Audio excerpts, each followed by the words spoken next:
bienvenidos a Mentes Colectivas, el espacio en que exploramos temas relevantes para el mundo empresarial. Soy Leonte Palé Macías, gerente general de 5B. Es un gusto estar nuevamente con ustedes y hoy tocando un tema realmente que es, definámoslo, espectacular. Hablar de neurociencia aplicada a marcas y liderazgo. Pero para tratar, aprender y entender este excelente concepto que vamos a conversar este día, pues hoy nos acompaña Lorena Bin. Lorena, muchísimas gracias por estar con nosotros. Lorena tiene un excelente currículum, me tardaría varios días en describir toda su experiencia. Tiene un MBA, tiene muchas especializaciones, varios posgrados, diplomados, pero sobre todo tiene unas ganas de hacer cambio, una gana de contribuir al desarrollo profesional y por eso hoy nos acompaña. Así que aprovecho para darle la bienvenida. Muchísimas gracias por estar con nosotros. Gracias, Leonte. Encantada de estar aquí y tal cual lo menciona, cuando a uno le apasionan las cosas, pues simplemente se van conectando los puntos y creo que eso es lo que me tiene en este ámbito hoy en día hablando de una de mis pasiones, que es el tema de la neurociencia. Y bueno, más que hablar de detalles, pues me gustaría conocerte, nos cuente un poquito de su experiencia de vida. Cuando estaba preguntándole a la primera empresa que estaba emprendiendo, que se llama iLifestyle, si no me Sí. equivoco, me llama muchísimo la atención que cuando no eran estos tiempos que hoy vivimos, que hablamos de datos, que hablamos de tecnología, empezó a hacer pininos de algo que era totalmente desconocido. Así es. Y de hecho, porque sigo creyendo mucho en la democratización del conocimiento y en el acceso a la información, porque eso es lo que nos puede ayudar a mejorar, a ver, digamos, dónde están los liderazgos de la industria, en la tecnología. Y en aquel momento estamos hablando de alrededor de 2010, 2011, donde era el tiempo de las páginas web y este tema donde empezaba a haber un poco más de velocidad y acceso a Internet, que surge el tema de las redes sociales. Y pues con José Con, que fundamos iLifestyle, nos dimos cuenta que Centroamérica siempre adolece de este tema de la falta de datos específicamente de la región. Y pues decidimos en alianza en aquel tiempo con una empresa que hacía un estudio sindicado, hacer una publicación del primer estudio de redes sociales en Centroamérica, el cual por 8 años fue gratuito. Fue de hecho uno de nuestras premisas, que fuera gratuito, accesible para emprendedores, universidades, empresas y personas que fueran a entender cómo era que los centroamericanos nos comportamos en Internet, y sin quererlo se volvió como el estudio insignia de este emprendimiento que nos abrió muchas puertas, nos permitió ir a muchos países de Centroamérica, incluso de Estados Unidos, a presentar el estado de los centroamericanos y sus comportamientos en redes sociales. Y esos fueron los pininos que se hicieron en esto. Y hoy Correcto. es BrainPro. Hoy, digamos que derivado de eso, en ese proceso, surgió también el tema de las tecnologías biométricas. Hoy, ¿verdad? Para nosotros es muy sencillo decir, tenemos estos dispositivos, pero justo 2 años después, estamos hablando 2012, empezaban todos estos dispositivos para medir reacciones emocionales a través de tema seguimiento ocular biométrico, eye tracking, o como se conocen en inglés, y ahí nace otra vez sobre esa premisa de difundir el conocimiento accesible para los centroamericanos, o en ese caso Latinoamérica, el portal neuromarketing.la.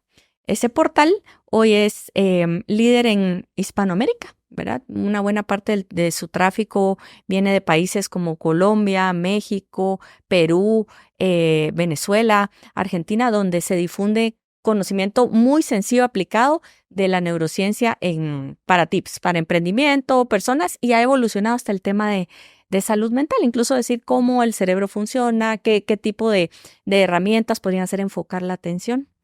Y derivado de eso, otra vez, nace BrainPro. BrainPro realmente fue una primera aplicación que surgió en 2016, pero fue iterando, y post pandemia, que vino la transformación digital de golpe. Antes, cuando nosotros la teníamos en 2016, nos costaba mucho. Un 80% de las presentaciones era explicar cómo funcionaban los algoritmos y qué era la inteligencia artificial. Y aún así no lográbamos colocar ni vender nada, porque la gente tenía muchas dudas. ¿Cómo así que un algoritmo? Gracias a la pandemia y la transformación digital, en 2020 se renueva y nace como BrainPro, una plataforma que permite con algoritmos de inteligencia artificial predictivamente analizar diseños, imágenes y videos que pueden ayudar a emprendedores, empresas a poder analizar sus logos, animaciones, mini videos, GIFs, sus, digamos, campañas podrían ser post de gestión para poder decir si esto puede ser predictivamente más preciso o va a lograr capturar la atención. Es impresionante todo lo que está evolucionando este mundo, ¿no?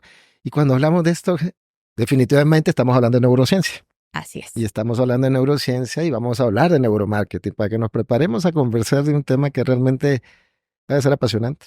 Porque estamos viendo cómo es el comportamiento que hace la gente utilizando herramientas tecnológicas y utilizando pues el comportamiento de nosotros como seres humanos.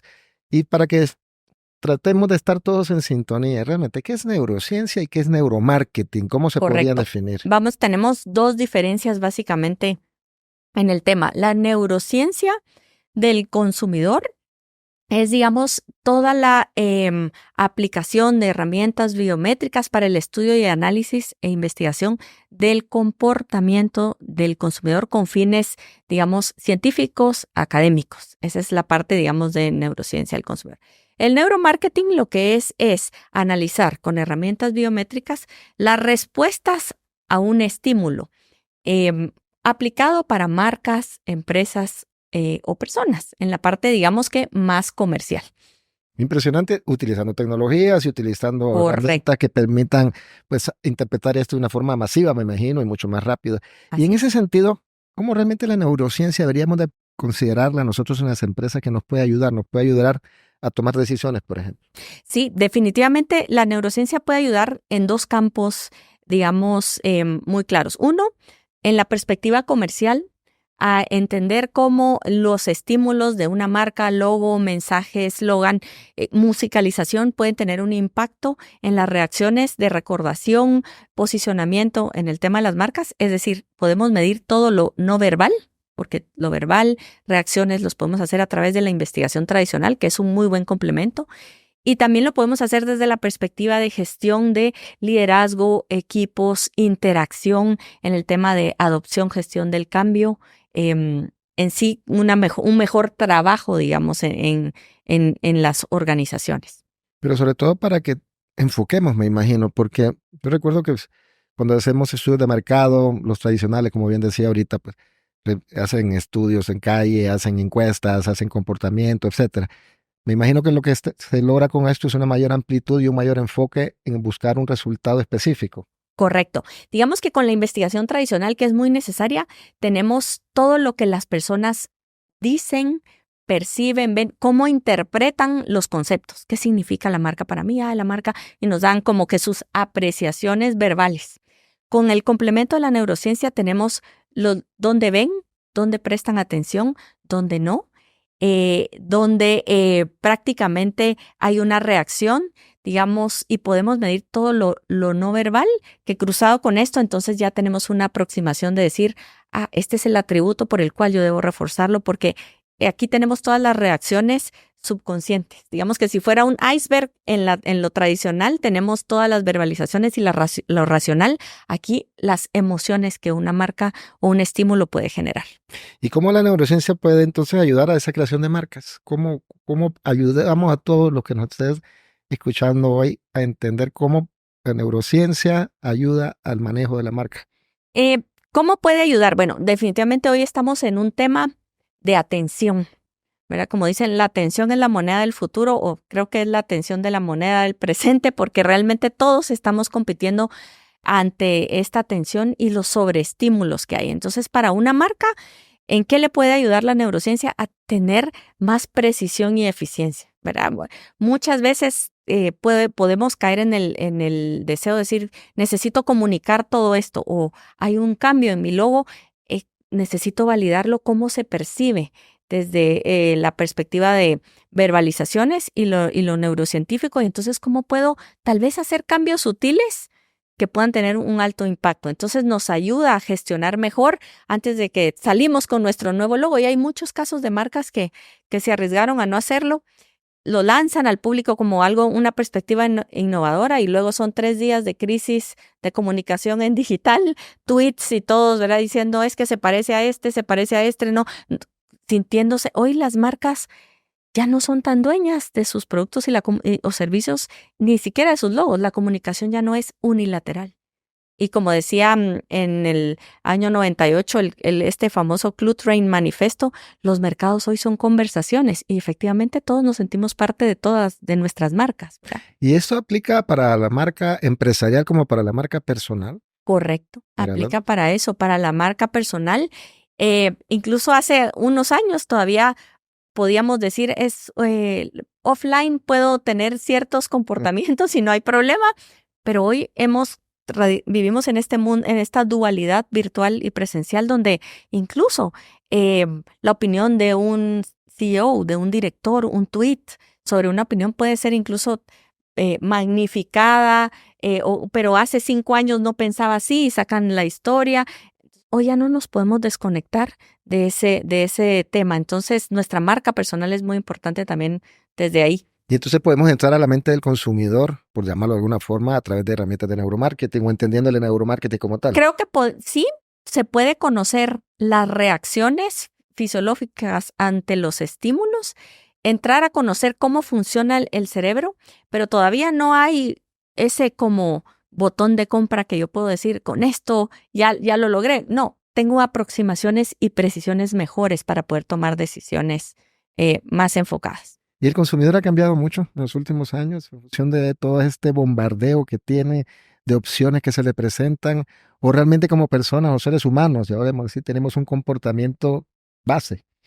Los seres humanos tenemos un comportamiento base desde la perspectiva de la neurociencia, y es básicamente que hay 2 funciones en nuestro cerebro, ¿verdad? Una es sobrevivir en un mundo hostil y la otra es ahorrar energía. Esas son como 2 premisas que siguen existiendo. Obviamente también está toda la parte racional de comprensión, análisis y síntesis, pero eso viene mucho después. Nosotros respondemos a estímulos. Lo que hay hoy es que gracias a todo este conocimiento, este acceso, avance y tecnología, tenemos como personas, consumidores más conscientes, y tal vez nos hemos microfragmentado. Antes era muy fácil demográfico ponerlo, pero hoy tenemos diferentes intereses. ¿Por qué? Porque también gravitamos en cantidad. Por lo menos una persona en promedio tiene 5 a 6 perfiles en diferentes redes sociales.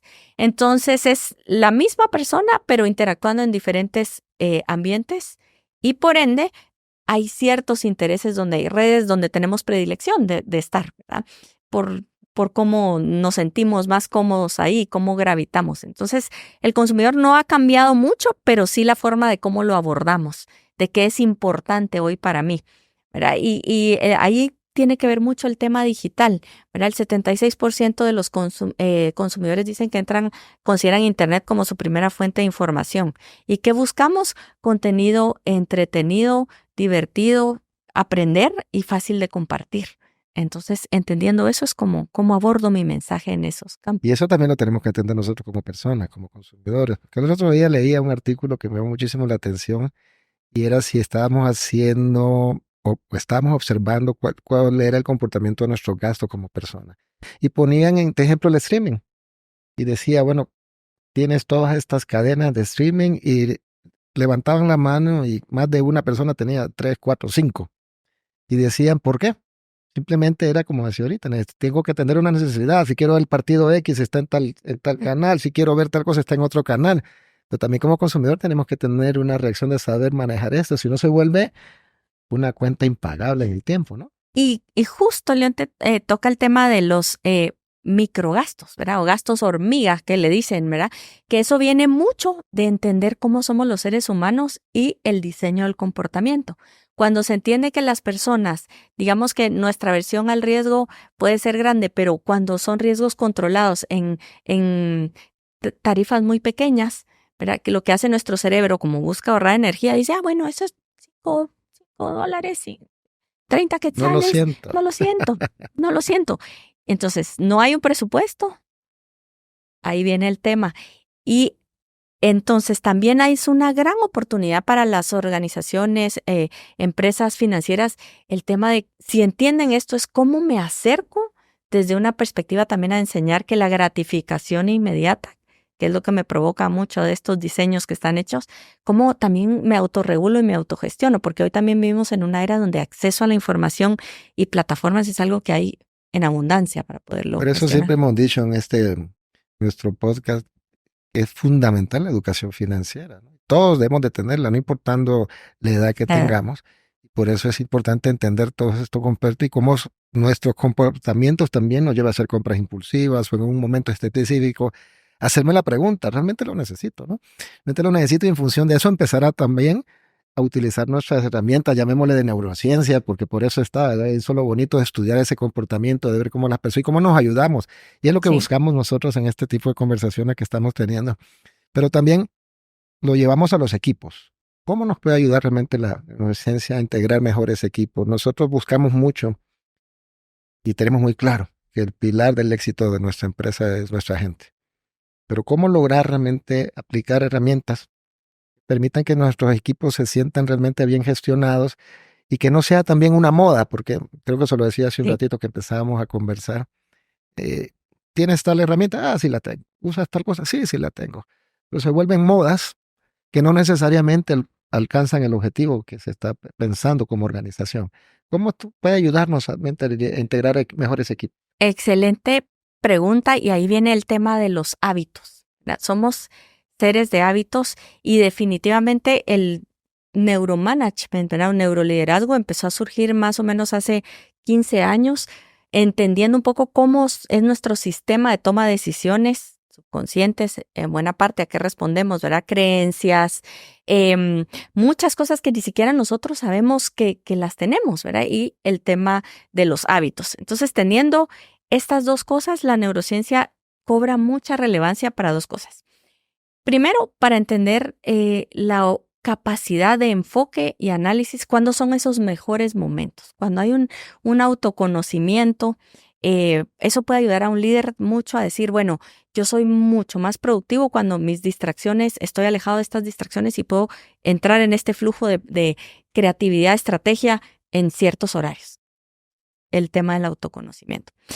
El tipo de estrés, ¿verdad? Porque el estrés, digamos, hay un estrés que es muy bueno y eso lo vemos en esta curva de Yerkes and Johnson que dice, lo voy a poner en un ejemplo sencillo. Si estuviéramos jugando un partido de ping-pong con un niño de 5 años, pues no nos genera estrés. Nos puede entretener un ratito, pero al momento ya estamos aburridos. Pero si nos ponen con el clasificado, seleccionado olímpico de nuestro país, ahí ya tenemos un nivel muy alto porque creemos que no vamos a poder en las primeras. Pero si tenemos un par que está un poco mejor y nos desafía, pues ese es un estrés de una curva sana donde la creatividad, la resolución de problemas puede ser muy buena. Entender cómo somos en esos picos nos puede ayudar. La otra es liderar a los equipos. Hay reuniones que pueden desarrollarse bajo parámetros de tensión innecesaria porque nuestro cerebro no distingue lo que es realidad de ficción y crea muchas respuestas fisiológicas, ansiedad, nervios por una presentación tal vez de resultados donde voy a generar algún tema de conversación que puede ser percibido como una amenaza. Entonces entra sobrevivir en un mundo hostil, ¿verdad? Y es ponerme a la defensiva. Pero por eso el auge, digamos, del tema de la meditación, el mindfulness, estar presente, para poder alejar ese tipo de emocionalidad que es, digamos, es innegable que la vamos a sentir porque nuestra biología y mente es así, pero la emoción dura 10, 15 segundos. Los siguientes 90 segundos es las reacciones que se generan alrededor de eso. Entonces, saber gestionar que esa pregunta del resultado no es un ataque, sino es un tema de, ok, hay una inquietud desde este otro lado, ¿cómo la gestionamos? Nos puede ayudar. Estados de creatividad, ¿cómo en los equipos? Bueno, tenemos este desafío, ¿cómo lo podemos resolver? Desde una perspectiva, construyamos una realidad que nos ayude. Incluso yo por acá estoy testeando una plataforma que tuve la oportunidad de ver en un evento de neurociencia en Estados Unidos que está midiendo el nivel de inmersión y el nivel también de enfoque que puedo tener cuando a través del ritmo cardíaco. Eso quiere decir qué tanta oxitocina, que es la hormona, digamos, que nos sirve para generar confianza, apego y es muy valiosa en los seres humanos, puede rendir en momentos de reuniones, relaciones. Entonces tiene mucho campo para gestión del cambio, pero también para entender que somos seres de hábitos. Entonces, ¿cómo vamos introduciendo pequeños hábitos que nos ayuden a generar ese canal neuronal para que se adopte más fácil? Creo que algo importante que también entendamos como personas, pues que aunque se oye trillado, el cambio no para. Siempre va a haber algo. Las personas y los equipos tenemos que entender que el objetivo en una organización es el resultado de la organización. No es el mío como persona. Es decir, contribuye obviamente a hacer bien mi trabajo, que eso es lo importante que debería tener muy claro. Mi trabajo lo tengo que hacer bien, de la mejor forma, para poder contribuir a los resultados, porque de eso creo que nos da la madurez también para entender lo que hablamos ahorita. Me encanta eso de la sobrevivencia, de cómo sobrevivo, cómo estoy. Y creo que es quitarnos los miedos, ¿no? Quitarnos los miedos y empezar a ver que realmente pues no pasa nada, ¿no? Exacto, es como decir, bueno, ¿esto es real? ¿Cuál es el hecho? Porque al final los hechos son fríos, los números son datos, pero ¿cuál es la interpretación? Porque aquí viene toda la energía, creencias que yo le voy a agregar, algo que probablemente en una conversación, quitando o minimizando ese riesgo innecesario, puede llevarnos a un estado más valioso, digamos, de una solución conjunta. Y sobre todo entender, como decíamos hace un rato, pues que también en las organizaciones, como pasa también en nuestras vidas, solos no vamos. Tenemos que trabajar en equipo y tenemos que saber de qué manera aplicar todos estos conceptos que estamos conversando realmente a nuestra vida de forma práctica. De allá por ahí que el objetivo de la vida es ser feliz y cada uno lo definirá como sea, ¿verdad? Pero hay que ser prácticos en esto que estamos viviendo, ¿no? Y en ese sentido, ¿cómo nos podría contar realmente qué tendencias están dándose hoy para el manejo de marcas, hablando de neuromarketing? Sí, yo creo que hoy también hay una tendencia que es muy importante, Leonte, que es el tema del propósito, ¿verdad? El propósito de las organizaciones.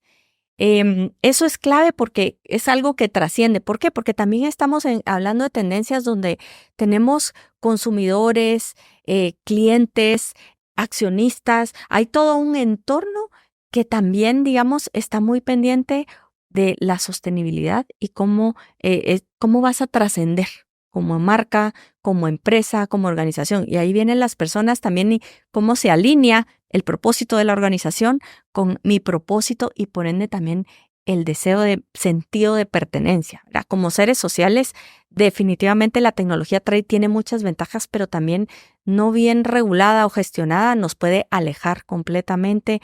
Y de hecho vemos que el Foro Económico Mundial dice que uno de los 4 grandes riesgos es tema de reputación, el tema de conflicto, la conflictividad.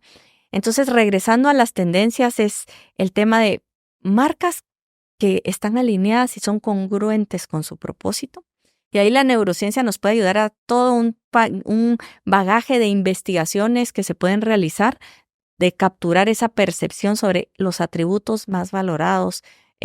Porque una cosa es, decimos una cosa, pensamos otra y hacemos otra. Esa es parte, digamos, de la naturaleza humana y es así.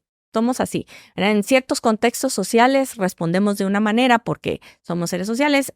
En lo individual tal vez diferimos un poco y eso hace que tengamos otras reacciones.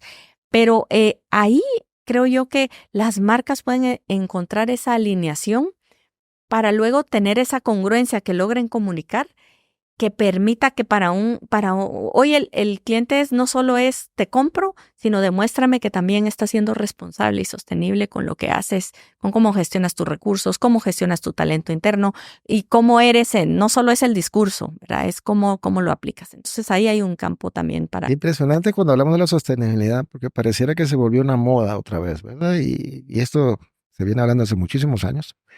Pero hoy con el tiempo que estamos viviendo realmente se vuelve fundamental porque también tenemos que construir el futuro de nuestros hijos. Si seguimos como vamos, creo que va a ser un futuro un poco complejo, pero estamos a tiempo, ¿no? Estamos a tiempo. Y me encanta cuando lo dice de la congruencia, ¿no? Tratamos mucho en nuestros equipos de entender que lo que ofrecemos lo cumplimos y lo cumplimos bien hecho. Que no mentimos, que no somos irresponsables, porque aunque parezca sencillo decirlo, realmente nos hemos mal acostumbrado en alguna parte de la sociedad realmente a que lo que más brilla es lo malo que es lo bueno. Y en ese sentido, cuando buscamos esa congruencia, realmente vamos a alcanzar pues un mejor país, ¿no? Un mejor país, una mejor sociedad, y vamos a construir un mejor futuro para todos nosotros. Por eso se mira tan importante entender cómo la neurociencia realmente, el neuromarketing, entender a lo que estamos haciendo como profesionales y la continua formación en el tema, que entiendo que eso no para, ¿no? ¿Para dónde va? ¿Para dónde va el neuromarketing con todo esto?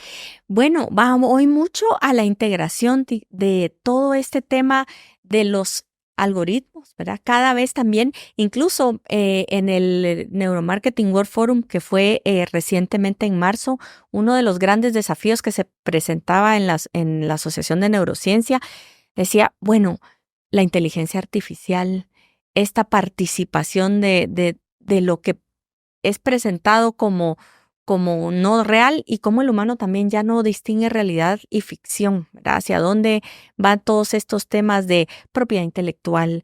También incluso escuchaba hace unas semanas en México en una exposición que ya hay temas en Europa y Chile, acá en Latinoamérica, hablando de los neuroderechos.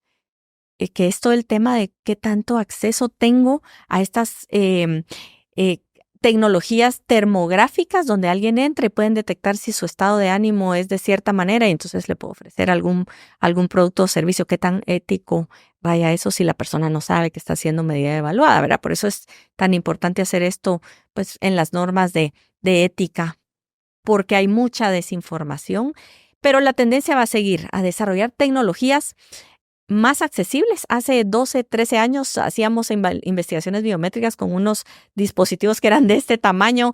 Hoy, pues desde acá, ¿verdad? En tiempo real se pueden estar haciendo esas mediciones que antes era impensable, desde teniendo estas conexiones. Lo hemos hablado en otro momento, la tecnología hoy ya no es el problema, abunda la tecnología. Ahora es realmente entender para qué voy a usar esta tecnología, ¿no? Correcto. Como cuando hablábamos del ChatGPT, de todo esto que está pasando con la famosa inteligencia generativa, etcétera. Pero sobre todo, me encanta lo que dice, es un tema ético, es un tema de principios, es un tema de valores, es hacer el bien. Con lo que estemos utilizando en herramientas, y hacer el bien es simplemente ver cómo contribuyo para que la sociedad se genere y que los objetivos de la organización sean congruentes, ¿verdad? En ese sentido me parece que realmente teniendo eso claro, pues podemos aprender a utilizar cualquier tipo de herramienta, ¿no? Yo recuerdo que hace unos días uno de mis chicos me decía, hagamos una presentación por ChatGPT, la hicimos en 2 minutos. Yo le decía, bien, pero pierde la esencia, que es lo más importante del ser humano, ¿no? Su creatividad. Correcto. Su creatividad y la intención de quererlo hacer. Por eso a los jóvenes, niños que nos miran también, siempre hay que hacer las cosas bien hechas desde el principio y aprovechando las herramientas, pues para facilitar los tiempos de hacer las cosas, no para hacer falsedades, ¿verdad? Es decir, por eso hablamos de la ética hace un ratito y de los principios que hemos de mantener en todo lo que hagamos. Y en ese sentido, yo quisiera pedirle un favorazo. Nosotros aquí en 5B tratamos de dejar al final de nuestras conversaciones 5B consejos, o llamándole, digámosle, ¿cuáles son esos 5 buenos consejos que podríamos darles a toda nuestra audiencia para aprovechar todo este boom de la neurociencia, el neuromarketing?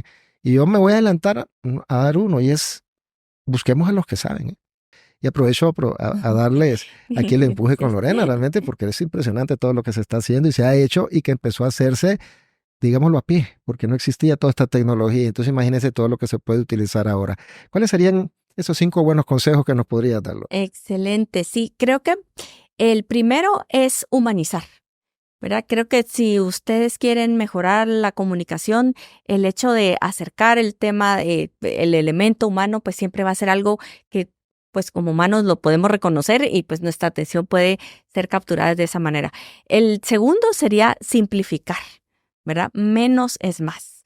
¿Por qué? Porque cada vez que saturamos, queremos poner muchísima información, detalle, lo que generamos es muchísima carga cognitiva y para el cerebro eso puede venir y decir, consumo de energía, mejor lo veo después, ¿verdad? Entonces, dosificar es un poco mejor. El tercero es las emociones, es tener esa consideración de el cerebro le encantan las historias, construir, considerar el tema de las emociones, pero sin ser sumamente románticos, y ahí viene el otro, que es el tema de razón, ¿verdad? Necesitamos esos contenidos que nos aterricen, esa data dura que nos haga decir, bueno, es por esta razón debo el razones para creer, ¿verdad? Y ahí viene esa parte.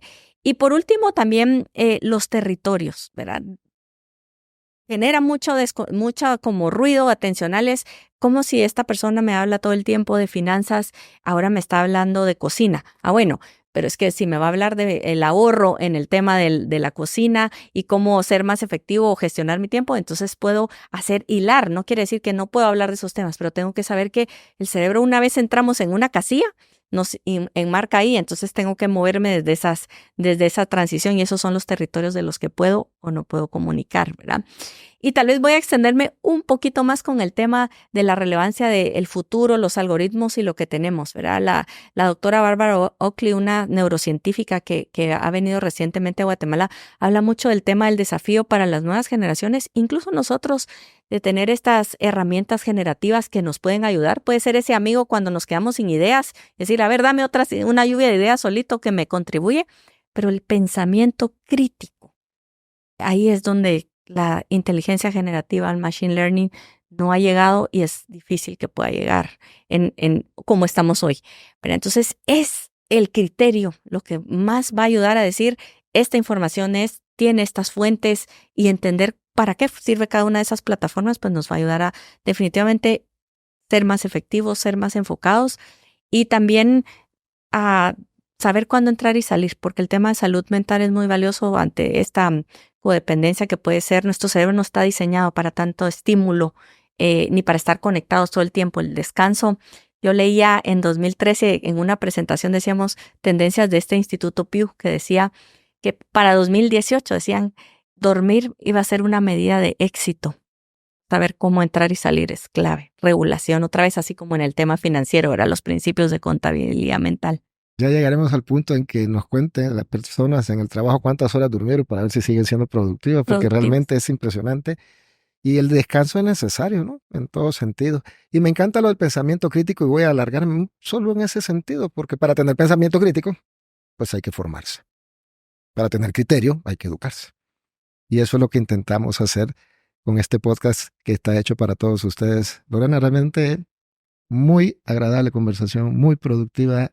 Es tanto lo que se pudiera hablar y de ahora vamos a invitarla para otro capítulo, en otro momento, para que sigamos ampliándolo, porque realmente se puede hablar muchísimo, sobre todo de las personas, de los consumidores.